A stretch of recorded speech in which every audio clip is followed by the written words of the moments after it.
रा.चि. ढेरे यांच्या ललितबंध या लेखसंग्रहातून राधा नावाचा लेख. गीतगोविंदातील राधा ही जयदेवाच्या भावसंगीताची मोहिनी आहे. लोकप्रतिभेच्या वायुलहरीवर वनगंधाप्रमाणे वाहत आलेली ही राधेची कल्पना जयदेवाने आपल्या हृदयाच्या कुपीत साठवली आणि पद्मेच्या मधुर संगतीत अनुभवलेले भावसंगीत तिच्याद्वारा व्यक्त केले. जयदेव मुळी या जगात जगतच नव्हता. त्याचे इवलेसे किंदुबिल्व हेच कुंजवन होते. त्या किंदुबिल्वाजवळून वाहणारी अजया हीच यमुना होती आणि त्या यमुनेच्या काठी कदंबाच्या छायेत मुरली वाजवणारा जयदेव हाच कृष्ण होता. जयदेवाचे हृदय कृष्णरूप झाले होते आणि त्यांच्या डोळ्यांतील भाव किमयेने, त्याच्या ओठांवरील कोवळ्या संगीताने पद्मा आपले अस्तित्व हरवून बसली होती. ती जणू राधा बनली होती. पद्मेच्या संगतीत जयदेवाला असा अनुभव येऊ लागला की आपल्या हृदयात विहरणाऱ्या मनमोहनाच्या मिलनासाठी साक्षात प्रभुप्रीतीच पद्मेच्या रूपाने साकार झाली आहे. मावळतीच्या मुखावर मिलनानुभवाची लाजरी प्रभा पसरली आहे. यमुनेच्या काठी तरुलतांच्या छाया गडद बनू लागल्या आहेत. कुंजवनातला सुगंध हुंगीत अंधाराने संचार सुरू केला आहे आणि अशा वेळी राधा कृष्णाचा शोध करीत चालली आहे. ही अशी कातर वेळ, अधीर झालेली आतली ओढ, अंधारलेली हळवी वाट आणि श्रमाने शिणून जाणारी फुलासारखी कोवळी राधा. कसा सापडायचा हिला कृष्ण? पण हळूहळू क्षितिजे उजळली. अष्टमीचा चंद्र किरणांची अमृतवृष्टी करू लागला. चंद्राच्या धवल प्रकाशात वसंत वैभव खुलू लागले आणि दूरवरून येणाऱ्या सुगंध लहरींबरोबर नुपुरांची रुणझुण ऐकू येऊ लागली. प्रियाच्या शोधाने विकल झालेली एकाकिनी राधा आणि अधीर दृष्टीने पाहू लागली.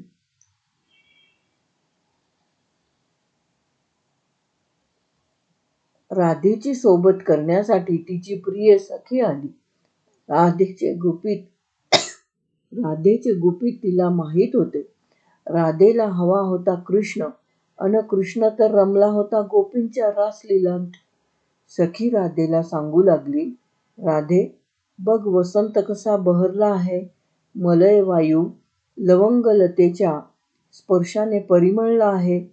कुंजकुटीरात भ्रमरावली फुलाफुलावर रुंजी घालीत आहे आणि कोळिकांच्या कूजनाने सारा परिसर कसा कुंद झाला आहे. सखी, हा स्थळकाळ विरहित जनांना दुस्सह आहे आणि अशा वेळी कृष्ण गोपयुवतींबरोबर नर्तन करण्यात रंगला आहे. हा वसंत खरोखरच दारुण आहे. याच्या दर्शनाने पथिक वधूंची हृदये उत्कंठेने विव्हळ झाली आहेत. पुष्पांच्या कोशांत भ्रमर मधुपानात रंगले आहेत. तमालांच्या कोवळ्या किसलयांत कस्तुरीचा उन्मद गंध उसळला आहे. युवयुवतींच्या हृदयांना विद्ध करणाऱ्या रक्तलांछित मदनबाणांप्रमाणे पलाशाची लाल फुले शोभत आहेत.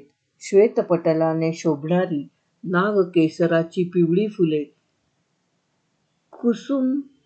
कुसुमायुधाच्या सुवर्णदंडयुक्त छत्राप्रमाणे दिसत आहेत. केतकीच्या गंधाने दिशांची हृदये विरहविदीर्ण झाली आहेत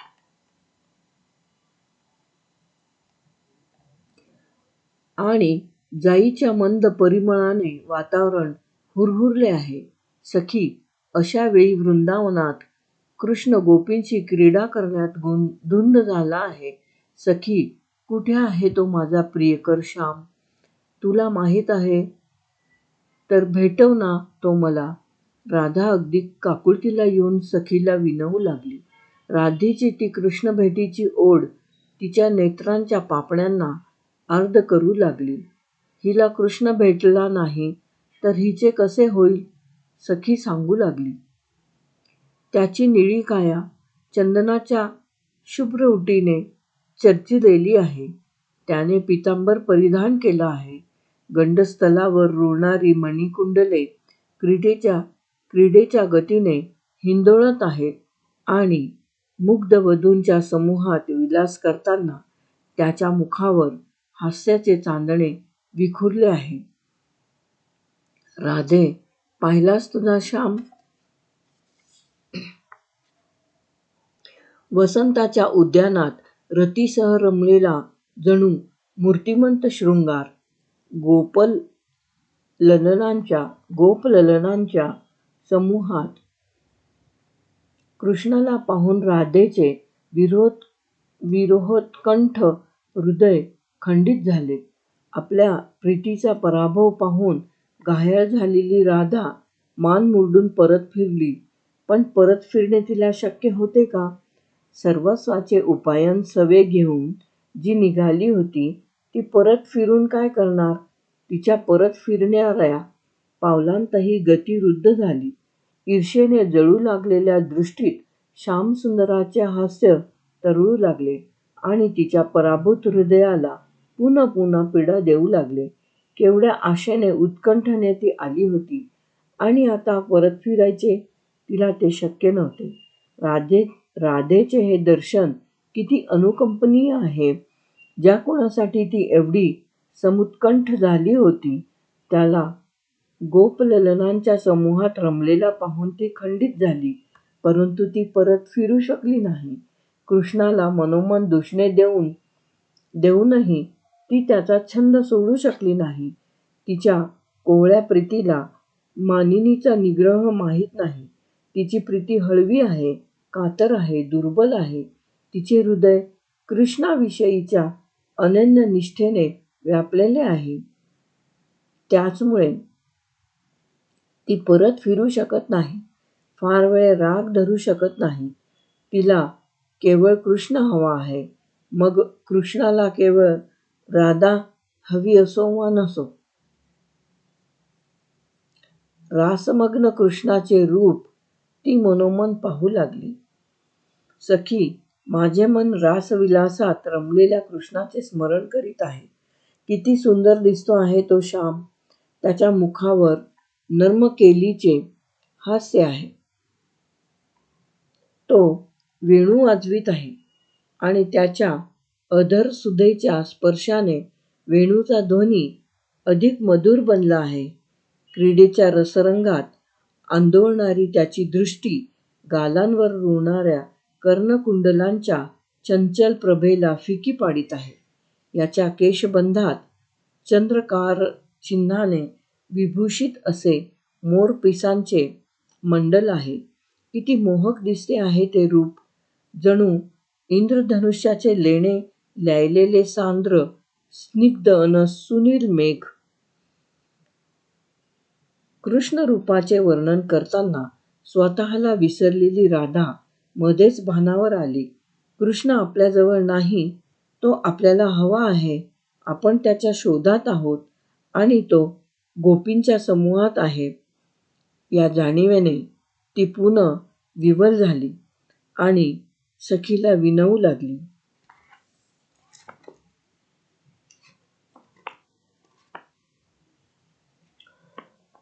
सखी, त्या घनश्यामाची भेट लवकर घडव. कशी भेट घडवायची त्याची? त्याला तर राधेची चिंता नाही. वज्रसुंदरीच्या सवे क्रीडा करण्यात तो दंग झाला आहे. चालेल, राधेला तो तशाही अवस्थेत हवा आहे. वज्रसुंदरींनी घेरलेल्या कृष्णाला पाहूनही तिला आनंद होईल. राधेचा सारा मान, सारी ईर्ष्या या दुर्बलतेने विकल झाली अनन्यतेतून उद्भवलेल्या या हळवेपणामुळे तिच्या प्रीतीचा आवेग कृष्णाच्या हृदयालाही आकर्षू शकला आहे. त्यालाही राधा हवी आहे. गोपीगणाला चुकवून तो राधेच्या शोधात भ्रमण करू लागला आहे. त्याच्या मुरलीतले संगीत थिजले आहे. कुंज निकुंजात राधेसाठी भ्रमण करताना तो हताश झाला आहे. उत्कंठेच्या आवेगाने आणि रानावनातील भ्रमणाने त्याची गात्रे विकल झाली आहेत.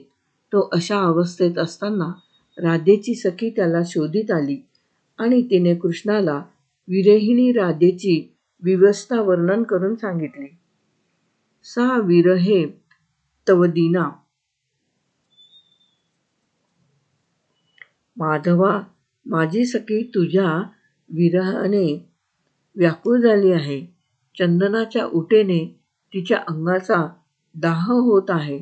शीतल चांदण्यात तिची कोवळी गात्रे कोमेजून गेली आहेत.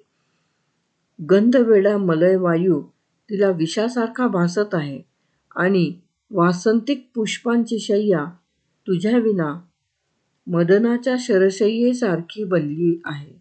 माधवा, पुरे झाली ही निर्दयता. बघ तरी तिची अवस्था. ती मोरपिसाने तुझे चित्र रेखीत आहे आणि मैत्रिणींनी थट्टा करू नये म्हणून त्याच्या हाती आम्रमंजिरी देत आहे. त्याच्या खाली मत्स्याचे चित्र काढीत आहे. असे भासवीत आहे की मकरध्वजाचे चित्र आहे. हे कुसुमायुधाचे चित्र आहे. राहूच्या दाढांखाली दलन पावणाऱ्या चंद्रातून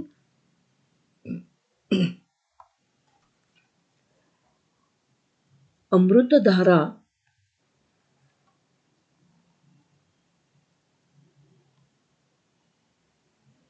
झराव्यात त्याप्रमाणे तिच्या मुखावर अश्रुधारा ओघळत आहेत. हे घनश्याम, तू दुर्लभ आहेस, तरीही ती खुळी तुझे मनोमय रूप समोर कल्पून कधी विलाप करते, कधी हसते, कधी विषादाने निश्वास टाकते, कधी शून्य नजरेने, शून्य दृष्टीने चालू लागते, तर कधी कसल्या तरी अनाम आनंदाने पुलकित होते. तळहाताने तिने आपला गाल झाकला की ती सायंकालीन चंद्रकलेसारखी दिसते, क्षीण, करुण, कातर.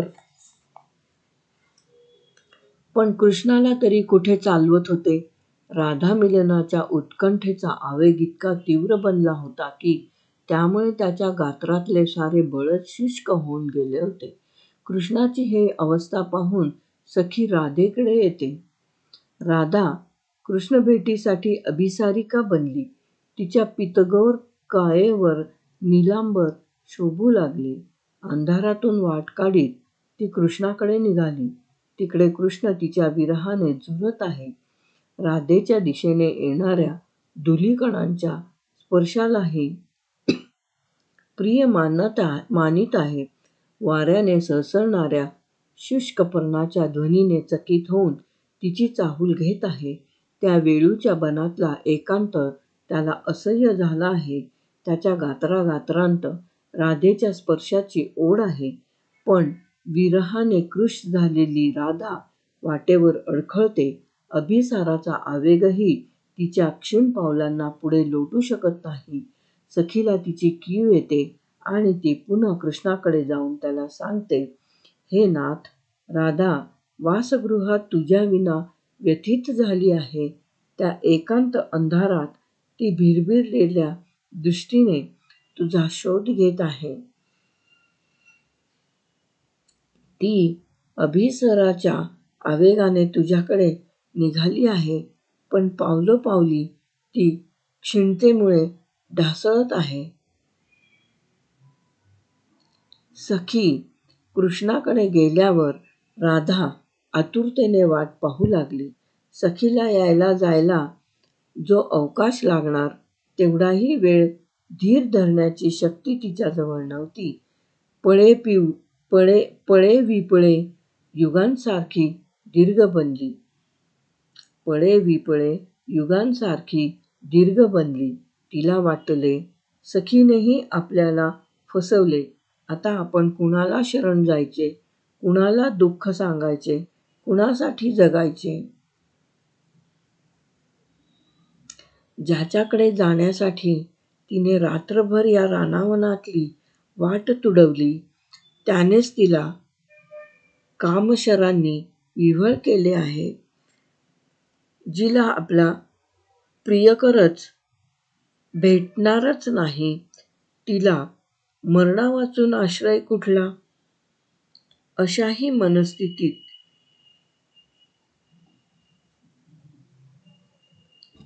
तिची हळवी प्रीती शंकाकुल होते.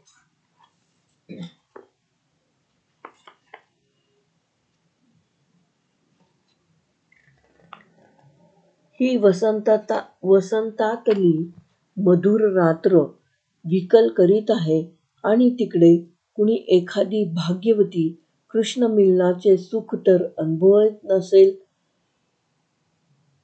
की माझा माधव अंधारात वाट चुकला असेल? की विरहावेगामुळे तो वाटेतच मूर्छित झाला असेल?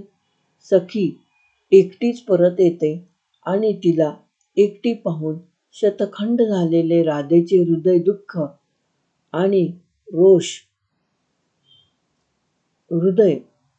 आणि रोष यांच्या विलक्षण संमिश्र आवेगाने आक्रोशून उठते. ती सखीला दोष देत नाही. आपणाकडे न येणाऱ्या कृष्णावर ती रुष्ट होते, पण तिचा रोष तिला कृष्णापासून परावृत्त करू शकत नाही. त्या रोषाचा आवेग तिच्या क्षीण गात्रात चेतना ओततो आणि उत्स्फूर्त झालेले तिचे हृदय स्वयमेव कृष्णाकडे धाव घेते. नंतर राधेला कृष्ण भेटतो. तो भेटायलाच हवा होता. त्याची भेट झाली नसती तर सूर्याच्या पहिल्या किरणाला विचेतन राधा दिसली असती.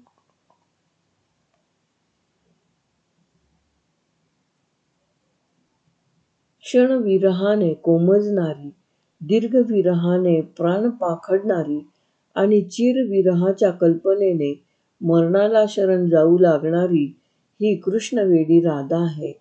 जयदेवाने तिला प्रदीर्घ विरहाच्या आगीत होरपळून काढले नाही, हे बरे झाले. नाहीतर कृष्णाच्या मथुरागमनानंतर ती जगलीच नसती.